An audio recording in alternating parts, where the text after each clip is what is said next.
Yo sé que hay gente acá que no tiene respuesta para muchas cosas. No sabes qué va a pasar, no sabes qué te va a deparar enero, no sabes qué te va a deparar el lunes que enero, no sabes qué va a pasar con tus hijos, ni con tus papeles, ni con tu negocio. De hecho, el propio Pablo, San Pablo, tuvo su larga noche de invierno.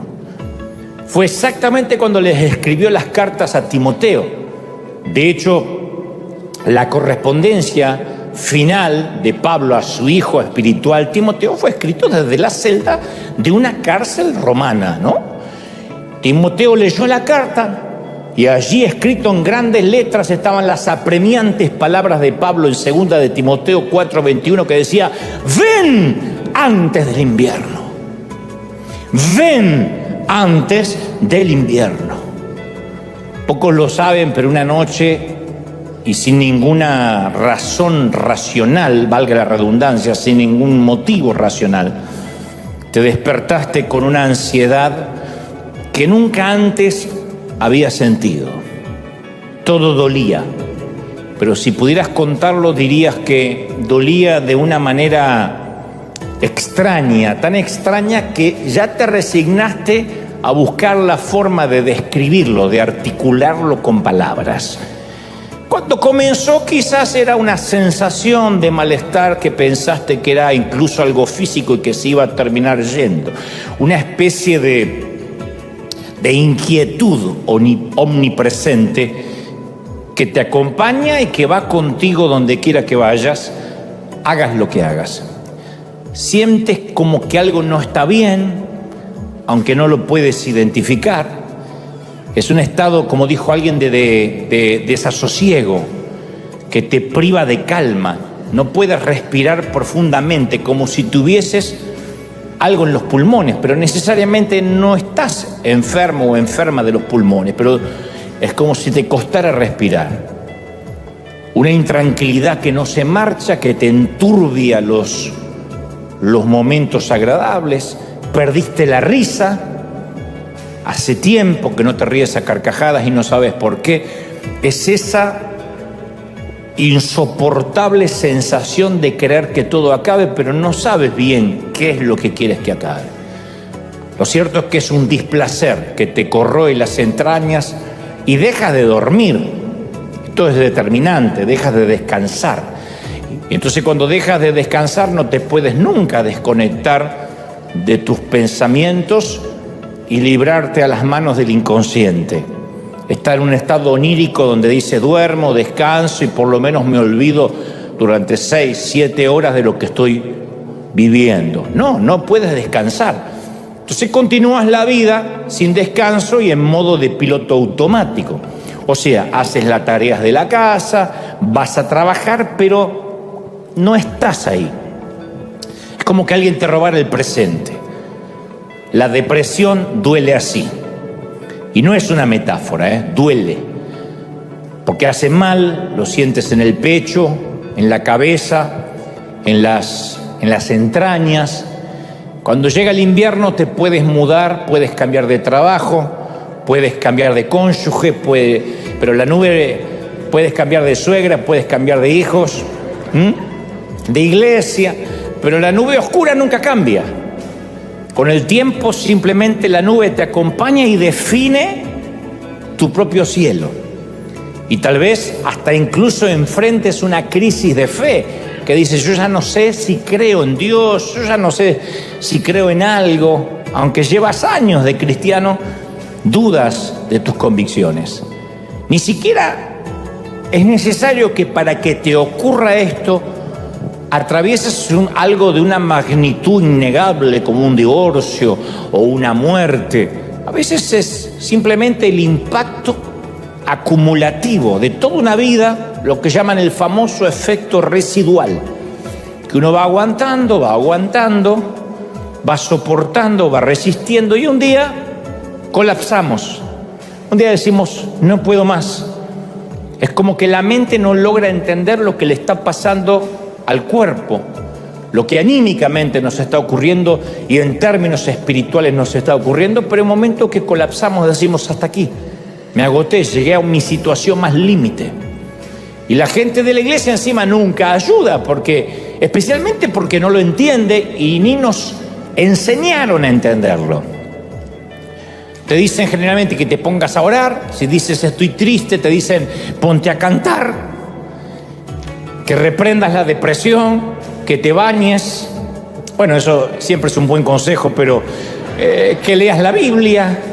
Pero nadie puede convencerte que van a dejar de dolerte los golpes, especialmente cuando estás en medio de una paliza. Porque no es que la iglesia te dice te voy a ayudar a reponerte al postoperatorio. No, te dicen no te tiene que doler cuando te están pegando, cuando la vida te está dando. Y lo único que quieres es que los golpes se acaben. Necesitas una tregua, un descanso. Tu invierno tiene propósito. Tu invierno tiene propósito. Tu invierno tiene un propósito. Por eso vuelvo a insistir con la pregunta. ¿Estás tan triste que sientes y crees a veces que incluso Dios se hartó de ti? ¿Que incluso sobregiraste la línea de crédito de la gracia y dices ya está, ya Dios ni me perdona más a mí? Dicen que si la tristeza que tenemos es menor a 4 días, se lo considera una simple alteración del estado de ánimo que todos los seres humanos podemos y hasta nos merecemos tener. Pero si dura más de 4 días ya es un invierno del alma. Y a todos nos afecta en algún momento de la vida. Afecta la forma en cómo nos alimentamos, hasta cómo dormimos. Hay quienes se atraviesan un invierno del alma y comen como si cada comida fuera la última cena. Y se sientan frente a la televisión, hacen una maratón de Netflix con un bote de helado, de ice cream. Y otro les afecta al revés, se les cierra el estómago y empiezan a enfermarse, a enflaquecer, les bajan las defensas. Afecta la manera en que nos alimentamos, afecta la manera en que nos relacionamos con los demás. Y si cargas con esos sentimientos de fracaso, quiero decirte que estás en buena compañía, porque no estás solo. Uno dice, yo debo vivir esto solo. Nadie está como yo, pero es más, yo te quiero decir, estás parado o estás parada entre gigantes de Dios. Te haría muy bien leer la biografía del gran predicador Charles Spurgeon. Spurgeon fue un gran hombre que, a pesar de que murió a la edad de 57 años, jovencito, digo jovencito porque es un año más que yo, así que jovencísimo. Y Spurgeon sufría de prolongadas temporadas de depresión. Y sus dolencias psicológicas eran tan paralizantes que muchas veces estaba confinado en una cama durante semanas enteras. Y Spurgeon no veía esto como un demonio, lo llegó a ver como que estos problemas eran parte del proceso de Dios para con su vida. Y él decía siempre, estos sufrimientos me capacitaron para consolar, para entender, para no juzgar a las personas que viven lo mismo. Él sabía que no sufría sin un motivo. Charles Spurgeon fue un hombre psicológicamente frágil, pero publicó 3.500 sermones, escribió 135 libros, todavía se lo considera sin parangón el príncipe de los predicadores. Si hubiera vivido en tiempos de redes sociales, los apostocríticos lo habrían liquidado.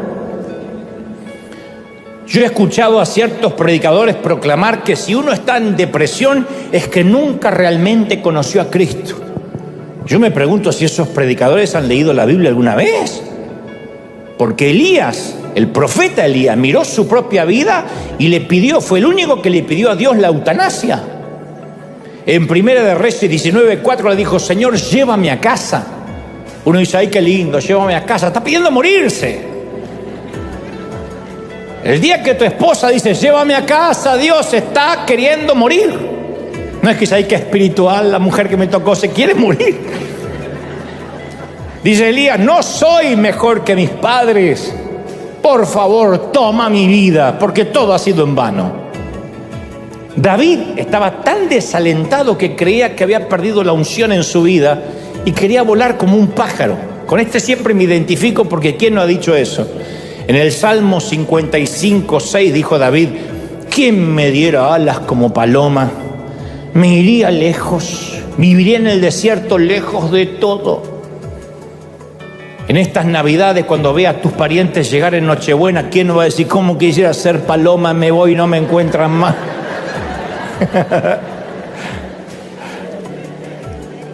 Y el mismo David en el Salmo 38:6 suspira y añade: estoy encorvado. Encorvado, literalmente. No era una metáfora, una licencia poética. Se sentía encorvado. El monarca, el rey. Estoy abatido en gran manera. Me siento débil, deshecho. Mi corazón está angustiado, Señor.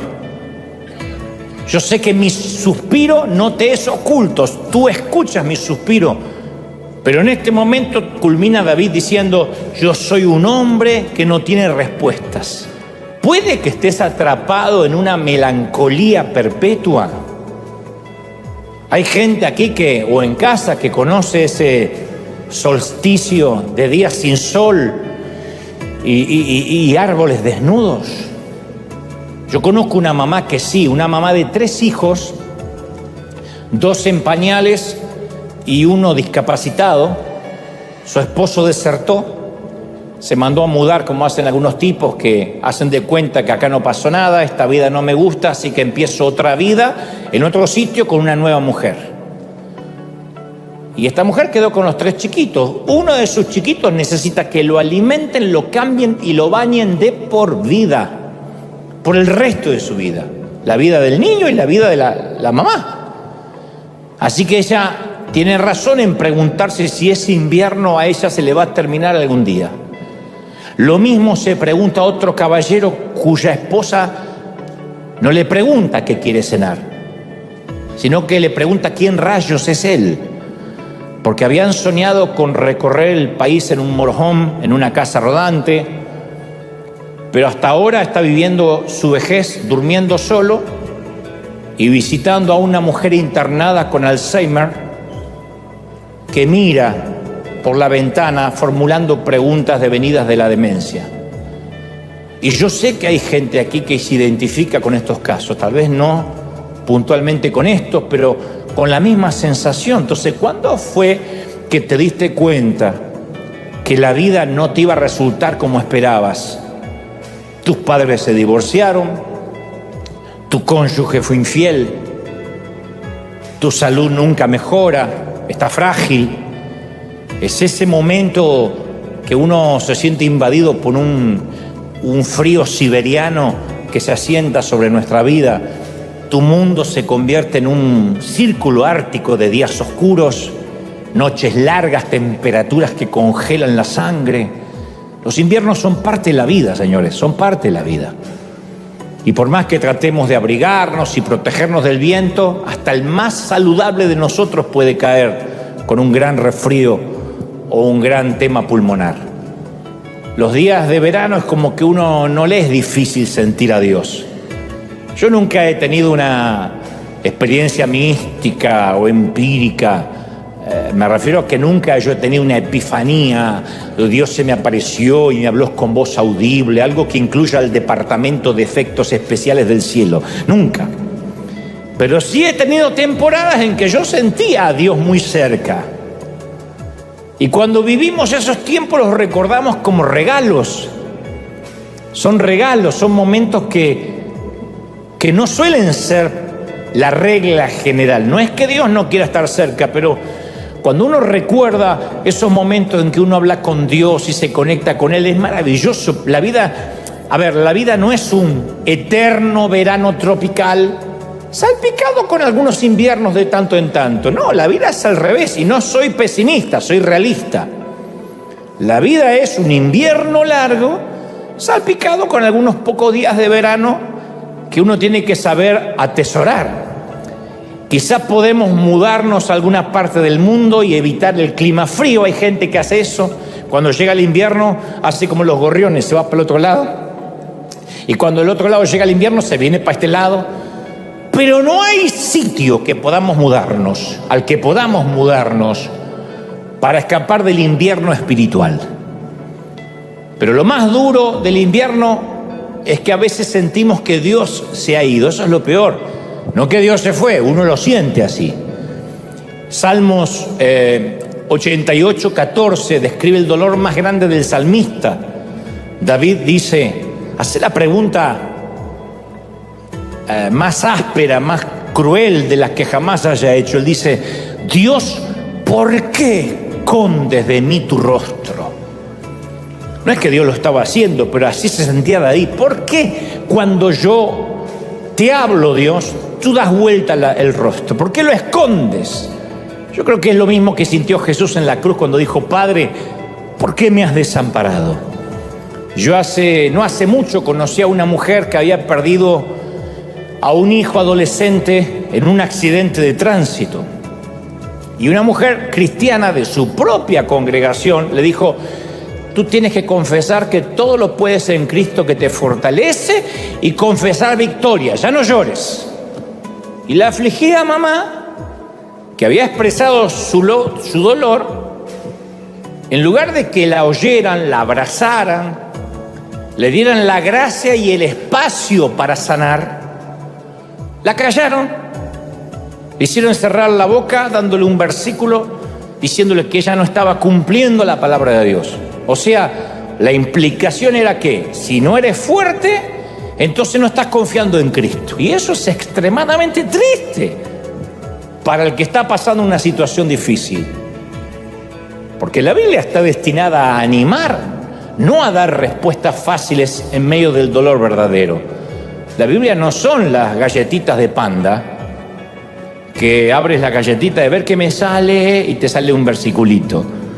La Biblia es para animar, para que el Señor nos hable, no para darle a alguien por la cabeza. ¿Hay algo peor que nos lancen versículos bíblicos al azar cuando estamos heridos? ¿Y por qué tenemos siempre la tendencia a hacer eso? A dar consejos que no nos están pidiendo. A veces lo que necesitamos es un abrazo o que nos escuchen. No queremos soluciones rápidas. Porque hay dolores que no implican, no merecen soluciones rápidas. No es repite esta frase y el dolor de perder un hijo se va a ir. Hay momentos que solo queremos que nos abracen en silencio. Entonces, ¿por qué tratamos siempre, digo los cristianos, de arreglar a los que sufren? ¿Por qué creemos que el sufrimiento es una temporada de vergüenza? ¿Por qué no podemos tolerar, por ejemplo, que un cristiano atraviese una temporada de tristeza? No soportamos, decimos, no, tiene que haber algo raro, tú no puedes estar triste. ¿Por qué no podemos estar tristes si la tristeza es una de las emociones que nos regaló el Señor? El Señor estuvo triste hasta la muerte. ¿Por qué no podemos soportar que alguien esté pasando una temporada en que no tiene ganas de reírse a carcajadas? Es fácil tener amigos genuinos, cristianos, con los que podemos fingir y decir estoy bien, nada me preocupa. Lo difícil es tener amigos con los cuales poder ser honestos, sin temor a ser prejuzgados, sin que nos digan estás haciendo las cosas mal. Por eso a veces pensamos que los cristianos no podemos expresar nuestras emociones y no tenemos en la iglesia una teología de la adversidad, no la hemos desarrollado. Como que el evangelio del empoderamiento permeó tanto la vida del creyente que escuchamos demasiado la palabra positivo, positivo, positivo, y se nos asegura que si practicamos la confesión positiva nos van a pasar cosas positivas. Y yo creo que sí, el optimismo es una gran cosa. Lo malo es que la vida no siempre es positiva. A veces en la vida las cosas no salen como lo esperamos, ¿o no?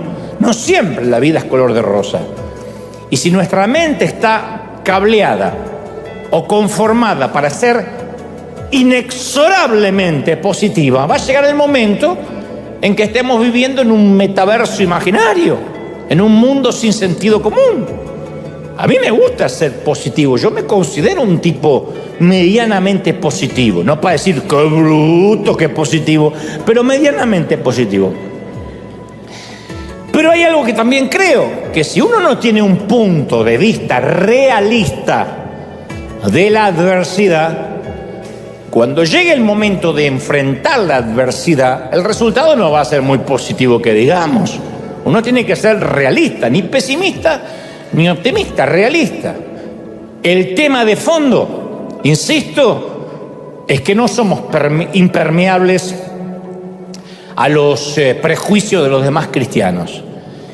Y si se sabe que recibiste un diagnóstico de salud mental o tomas pastillas para equilibrar tu cabeza, inmediatamente alguien va a pensar que estás en pecado, en el peor de los casos que estás endemoniado hasta la jeta.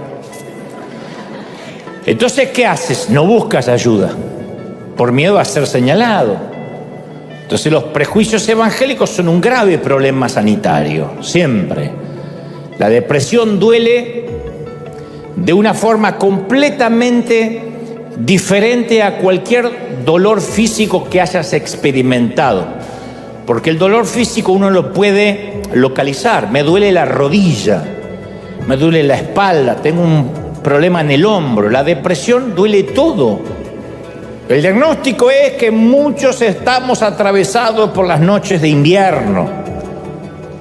Y está bien reconocer que no estamos bien. Ahora, ¿cuál es el propósito? ¿Por qué tenemos que atravesar noches de invierno en la vida? Yo creo que una de las razones es que sufrimos de desorden, de déficit de atención espiritual. Yo pienso que a veces Dios tiene que irrumpir de algún modo en la vida, porque inmediatamente lo sagrado se nos vuelve común. Yo digo, ¿por qué Dios no nos ofrece primavera todo el año? ¿Por qué no te casas y tu esposa es genial, nunca te hace un problema, nunca un sí, nunca un no? Es más, es sorda muda, es genial.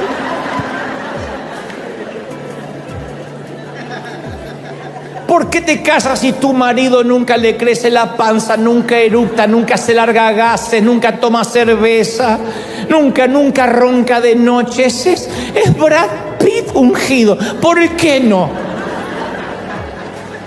Porque tus hijos no son como los hijos de Charles Ingalls, porque se parecen más a los Simpsons. ¿Por qué? Bueno, ¿por qué? ¿Por qué Dios no nos envía sueños, epifanías a todos nosotros cada noche? Digo, ¿por qué no nos enciende una zarza en cada esquina? Tal vez se deba a que Dios quiere que aprendamos a verlo en lo ordinario, en lo común, antes que dependamos de lo extraordinario. A lo mejor se debe a que si Dios tuviera que usar efectos especiales cada vez que quiere hablarnos, sería como una mamá que entrena al hijo a prestarle atención solo cuando ella grita. Que alguna tiene ganas de decir amén porque así entrena al hijo. ¡Mateo! Nunca el nombre del apóstol estuvo en esa garganta como lo está a diario. ¡Mateo! Porque queda más bien ¡Nabucodonosor! ¡Judas! Que estaría mejor.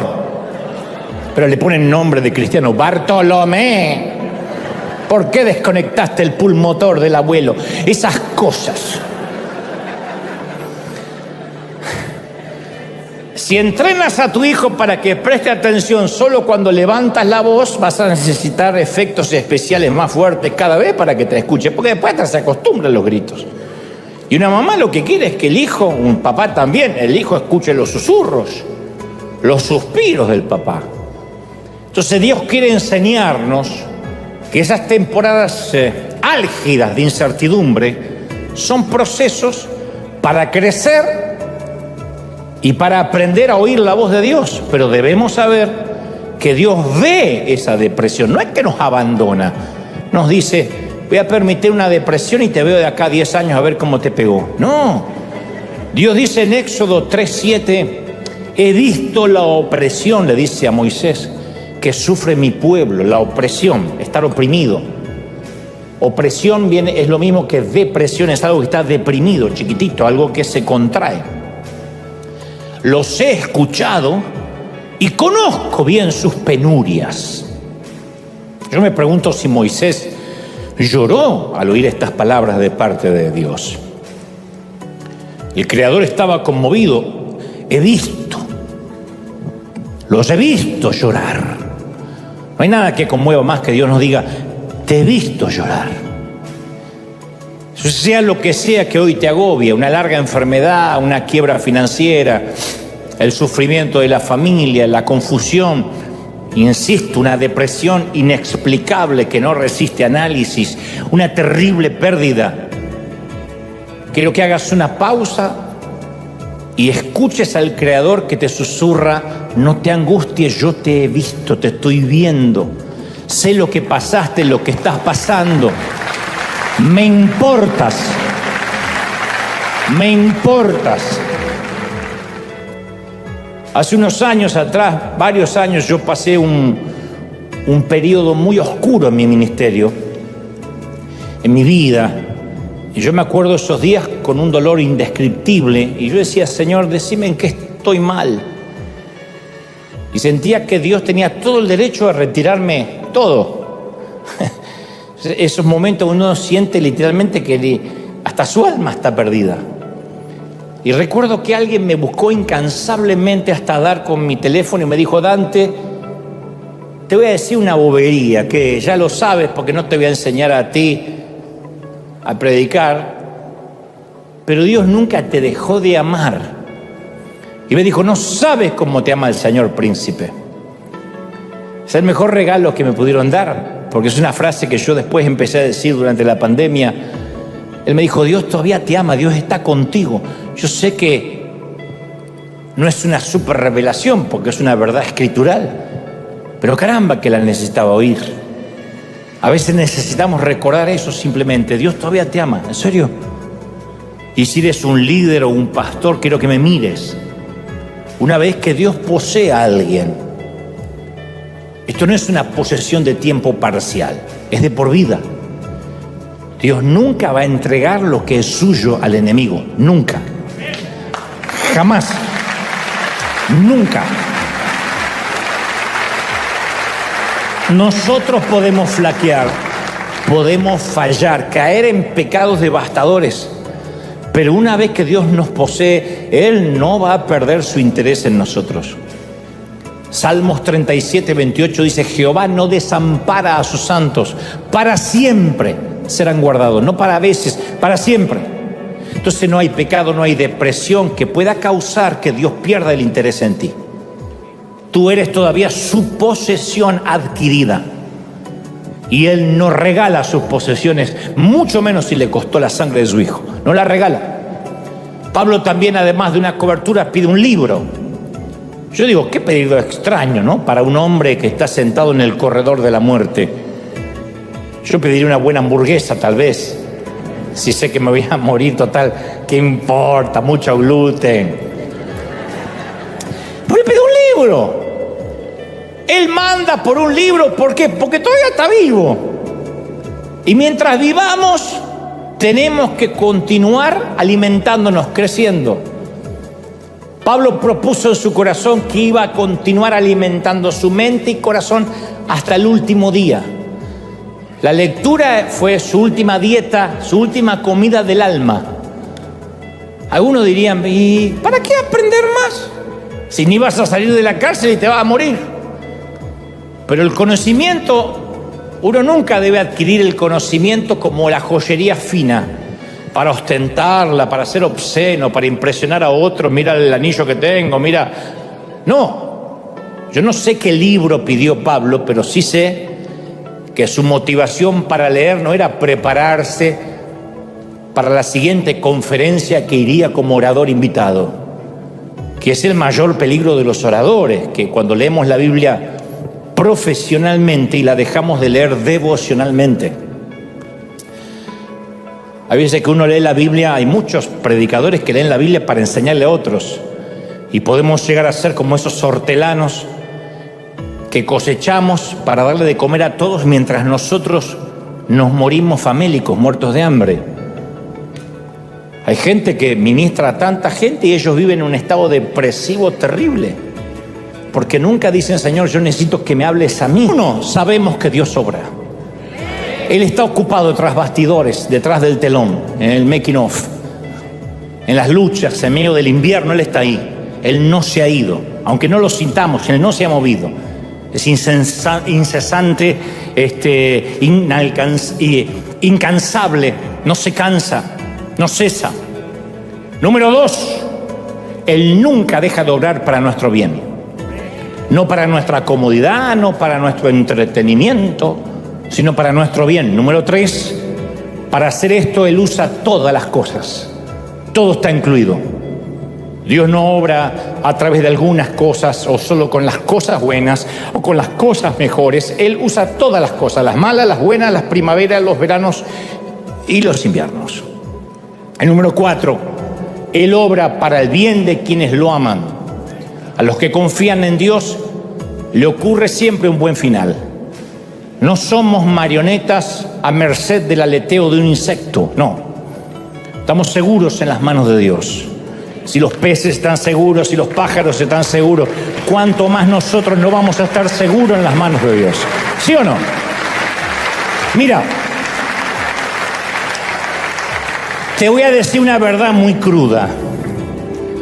La gente va a olvidar todo lo bueno que hiciste por una sola cosa hecha mal al final.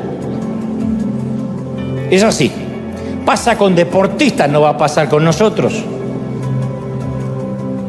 Un boxeador que pierde una última pelea, la gente lo denigra, lo critica, no importa que se haya ganado varios campeonatos antes.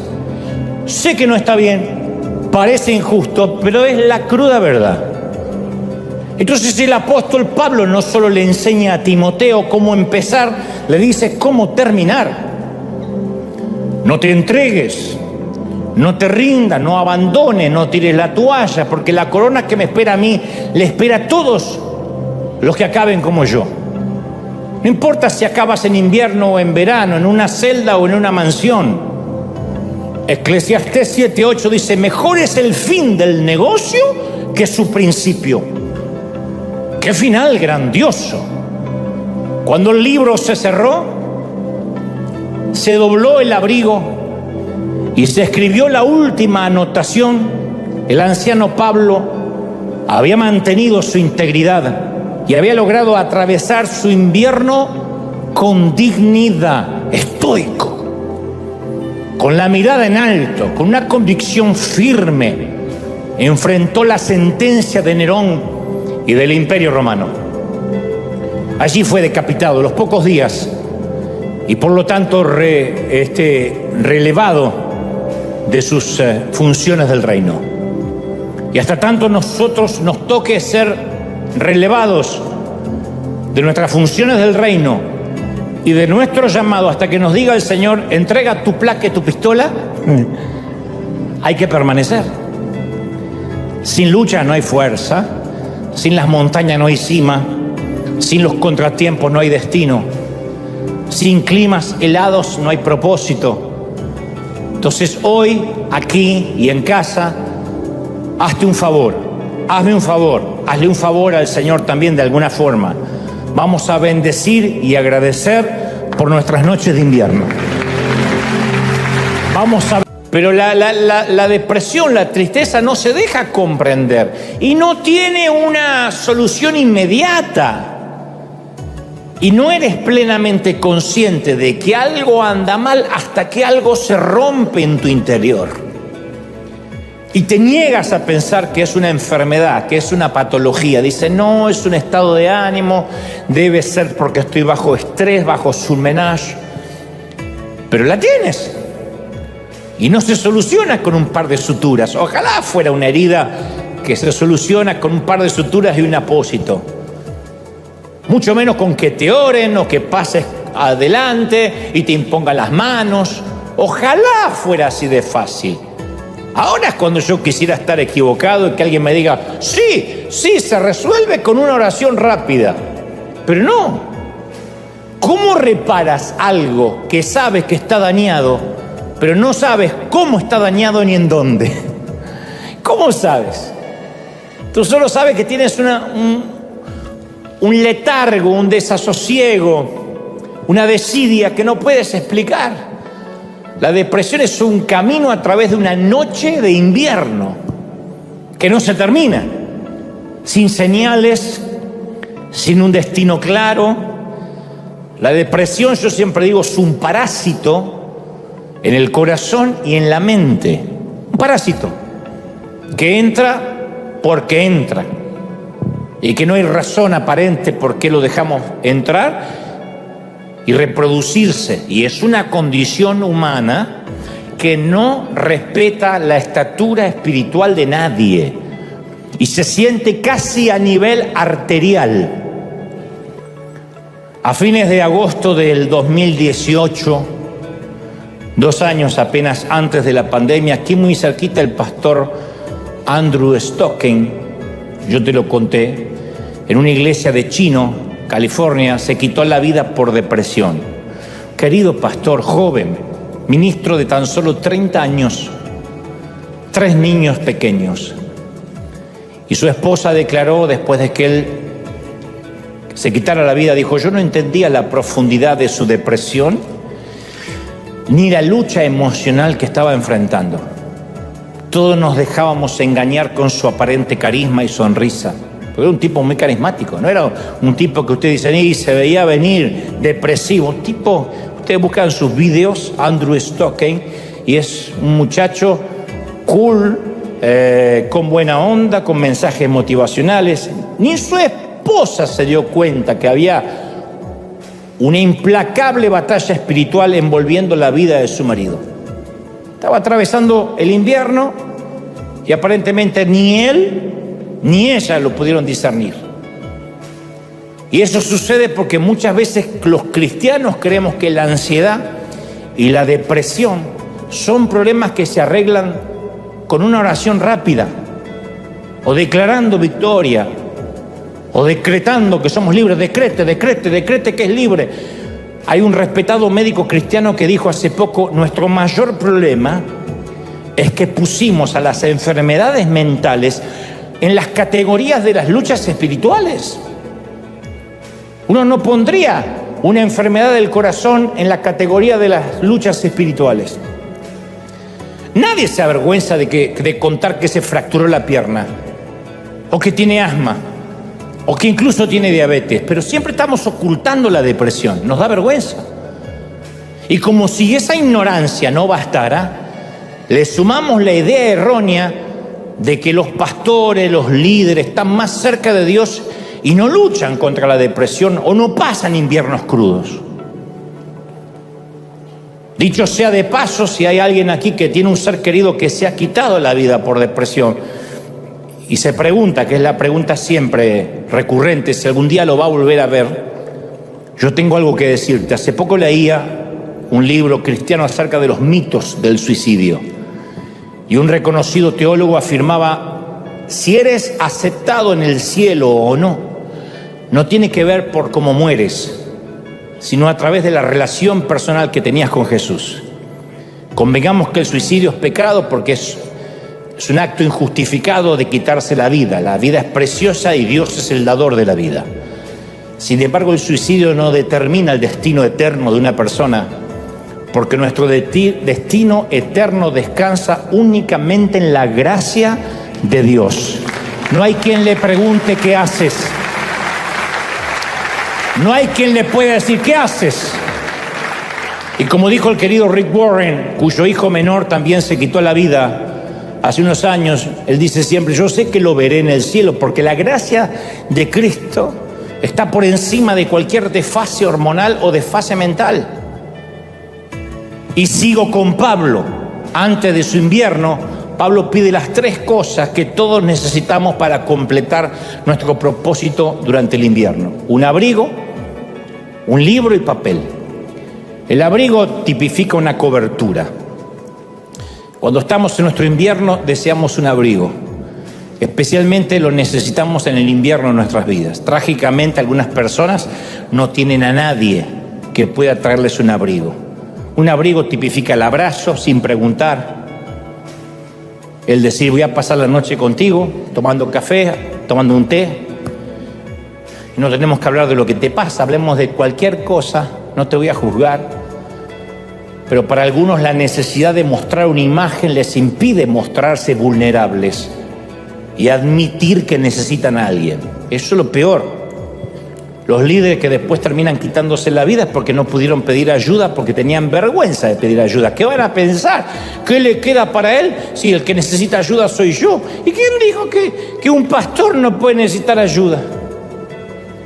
Pero a veces nos sentimos demasiado orgullosos para decir, sí, soy quien soy, pero necesito la calidez, la cobertura de un abrigo. Incluso Jesús clamó en la cruz. Ninguno de nosotros puede cumplir con ningún propósito mientras que estemos batallando con la inseguridad. ¿Quién soy? Y me van a recordar. Hace muchos años atrás trabajaba a mi lado alguien que muy inseguro y que poco a poco se fue adueñando de todo. Inventó contraseñas que él solo conocía. Abrió cuentas bancarias secretas, se negaba a hacer copias de la llave, había cajones que no permitía que nadie limpiara. Hasta le puso un rótulo con su nombre a algunos muebles de oficina. Hasta ahí, yo nunca había visto a alguien tan inseguro. Apenas Dios me mostró lo que este hombrecito estaba haciendo, le regalé la emocionante aventura de la búsqueda de un nuevo trabajo. Next. Los líderes seguros no son territoriales, no son posesivos. La gente insegura tiende a usar la gente en lugar de desarrollarla. Segunda de Corintios 12:14 dice, pues no deben atesorar los hijos para los padres, sino que los padres deben atesorar para los hijos. La gente segura, la gente bendecida siempre deja una bendición. El techo de una generación siempre es el piso de la próxima. El Salmo 1:3 afirma, será como árbol plantado junto a corrientes de agua. ¿Se acuerdan? Que da fruto en su tiempo, su hoja no cae, su hoja no cae. Fruto en su tiempo, a veces no va a haber fruto, pero la hoja nunca va a caer. Entonces no permitamos que nuestra hoja se marchite solo porque nuestra temporada de frutos se está terminando, solo porque es invierno. La hoja tiene que estar ahí. Porque que no demos frutos o que se marchiten las hojas son dos cosas diferentes. Cuando nuestra estación fructífera finalice, tenemos que mantener las hojas. El que tiene oído que oiga y el que no pregunte en casa de qué cuerno estoy hablando. Cuando dejemos de fructificar, mantengamos las hojas. ¿Qué son las hojas marchitas? La muerte inminente del árbol. Pero debajo de nuestras ramas, aunque no haya frutos, tendríamos que ver brotes que comienzan a emerger. Ya no podemos producir manzanas ni durazno, pero pueden que esos brotes sean nuevos árboles que de alguna forma algún día van a dar nuevos frutos. Ya no los vamos a dar directamente nosotros, pero vamos a seguir produciendo a través de otras vidas, como hacemos con nuestros hijos. Ellos van a lograr cosas que nosotros no vamos a lograr por cuestiones de tiempo. Porque ya el tiempo no nos da. A ustedes menos que yo soy más joven que ustedes, pero a ustedes no les da. En resumen, no le digas a Dios cuán duro es tu invierno. Dile al invierno cuán grande es tu Dios. ¿Sí? Cuán grande es tu Dios. Y yo te invito a aceptar la invitación del salmista que dice, engrandezcan al Señor conmigo, exaltemos aún a su nombre. Salmo 34:3. Dios no necesita que lo agranden, Él ya es grande. Es una metáfora de decir, vean lo grande que es, cobren perspectiva. Pero nuestra tendencia es agrandar los inviernos. Y miramos con la lupa el diagnóstico, la enfermedad, la deuda, la suegra. Lo miramos con la lupa.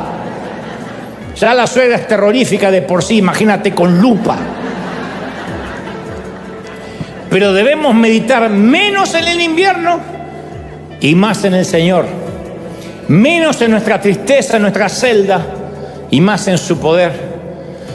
Yo a veces me pregunto si nos olvidamos lo inmenso que es Dios, y yo creo que sí.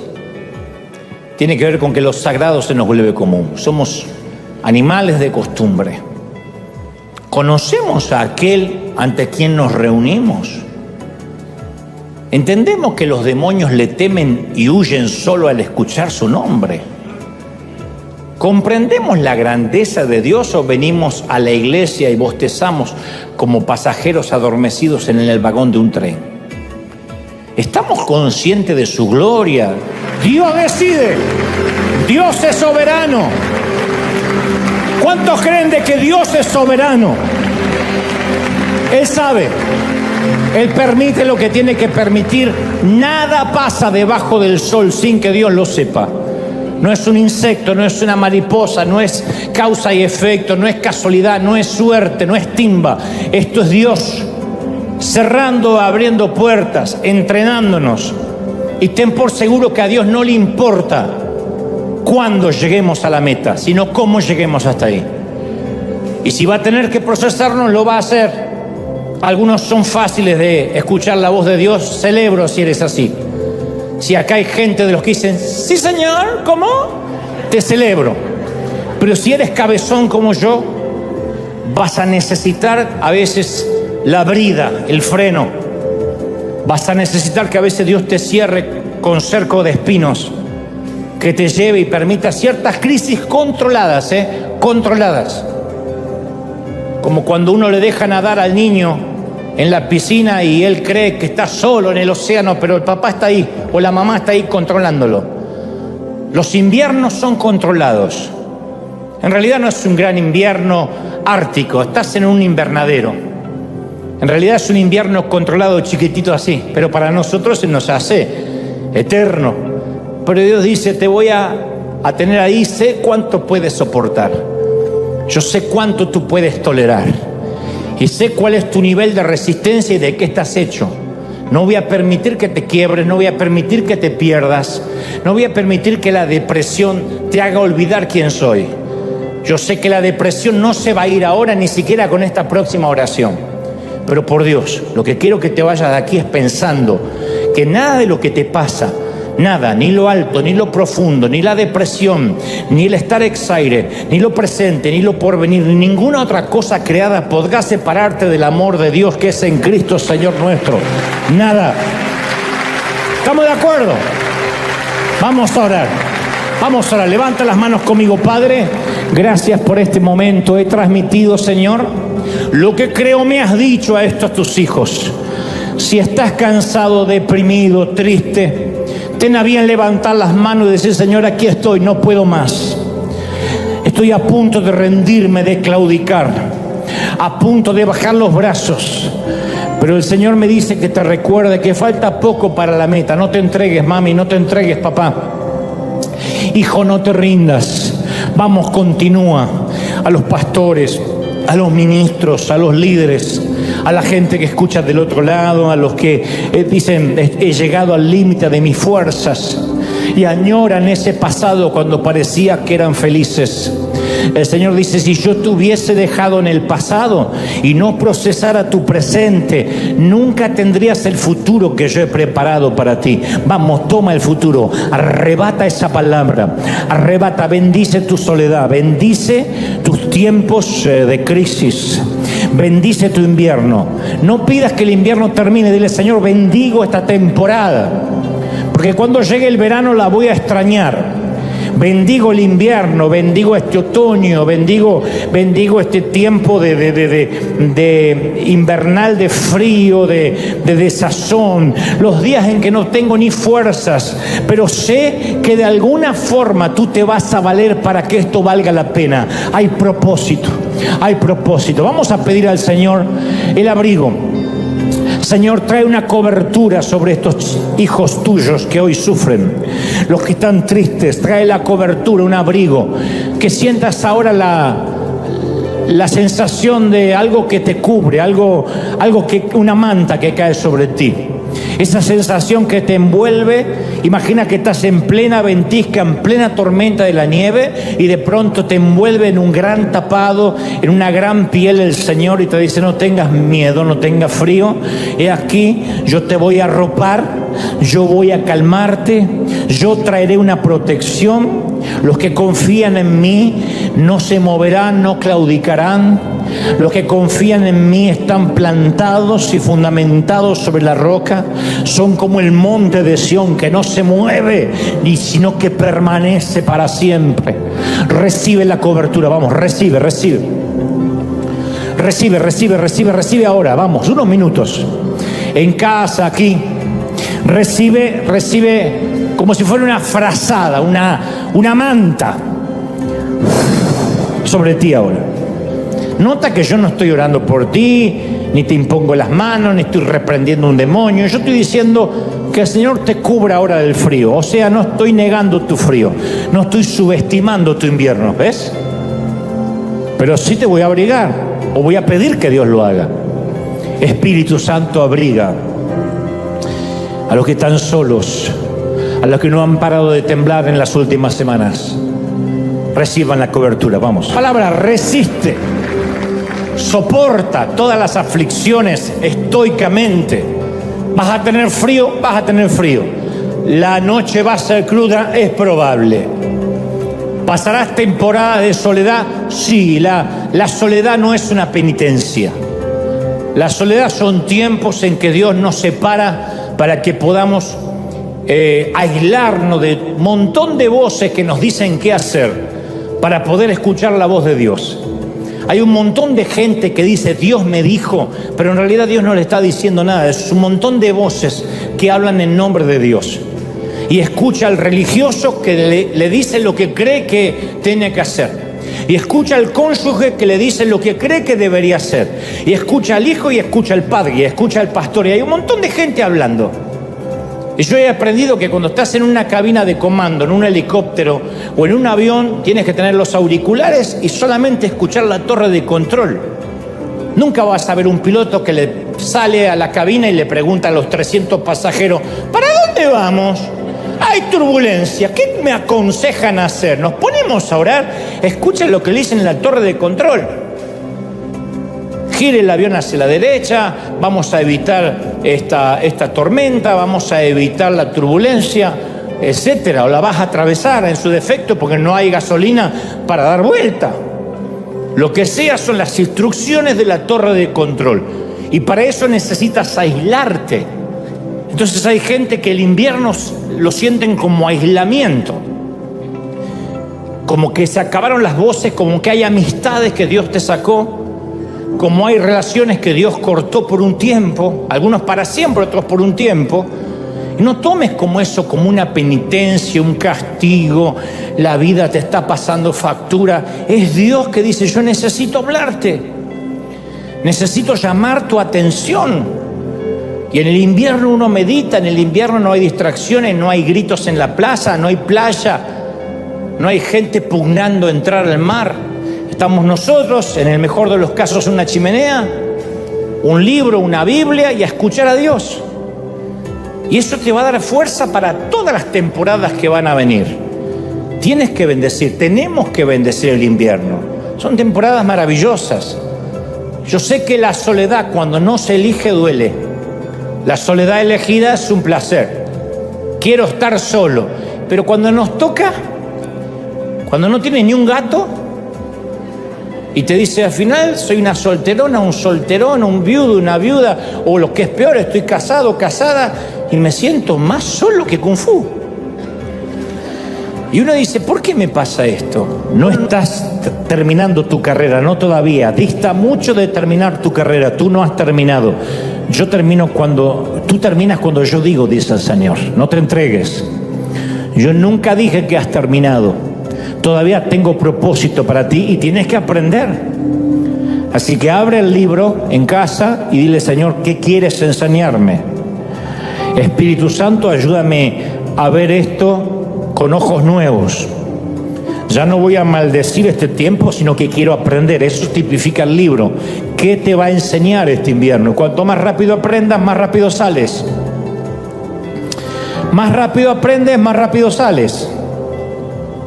No lo evites. Dile, Señor, yo quiero terminar el invierno, pero ¿qué tengo que aprender? Si no aprendo, vuelvo a pasar el invierno, o lo que es peor, no se termina nunca. ¿Qué tengo que aprender? Lo sabrás ahora, o en casa, o durante la semana. Y tercero, un papel que tipifica a quién tengo que bendecir, qué legado tengo que dar después de esto, o durante mi invierno. ¿A cuánta gente que la está pasando igual que tú y tal vez necesita una palabra de aliento, un abrazo, yo también? En vez de decirle a alguien, alégrate, ¿por qué no le abrazas a alguien en algún momento de esta semana y le dices, yo también, yo te entiendo porque estoy pasando lo mismo? Y te va a decir, estoy terriblemente triste, y le vas a decir, yo también, y no sé por qué. Oramos juntas. ¿Qué te parece si oramos juntos? ¿Qué te parece si nos sostenemos? Si no hay ganas de orar, nos abrazamos y tomamos un té. Eso tipifica el papel. ¿Qué legado vas a dejar? ¿A quién vas a bendecir? Porque Dios no te va a usar como canal de bendición en los veranos solamente, sino en los inviernos. Cuanto más yo he sido de bendición a la gente, es cuando he pasado crisis, porque los he entendido, no los juzgué. Y Dios permite lo que estás pasando porque te quiere enseñar, porque te quiere bendecir, porque quiere abrir puertas que nunca te abrió antes. ¡Oh! Bendito eres, Padre. Gracias por esta mañana, tarde o noche. Bendigo a los que han escuchado este mensaje, a los que han atravesado el invierno. Gracias, Dios, por esta cuna de campeones. Gracias, Dios, por estos generales. Gracias, Dios, por esta gente maravillosa. Bendigo su salida, su entrada, su acostarse, su levantarse, los bendigo en sus pensamientos más íntimos, en sus suspiros más anhelados. Declaro, Dios, que este bimestre, noviembre y diciembre, será un bimestre de entender, comprender y transitar el invierno, sabiendo de que hay un propósito, de que todas las cosas ayudan para bien. Y esto es a todos los que a su propósito son llamados, a todos los que aman y son amados por Dios. Los bendigo. Soltamos sobre ellos bendiciones. Declaramos a toda esta gente bendita en el cuerpo, en el alma y en el espíritu. Amén y amén. Gloria a Jesús. Sean bendecidos en todas las áreas. Dios te bendiga, Dios te guarde y haga resplandecer su rostro sobre ti. Chau, chau, chau, chau.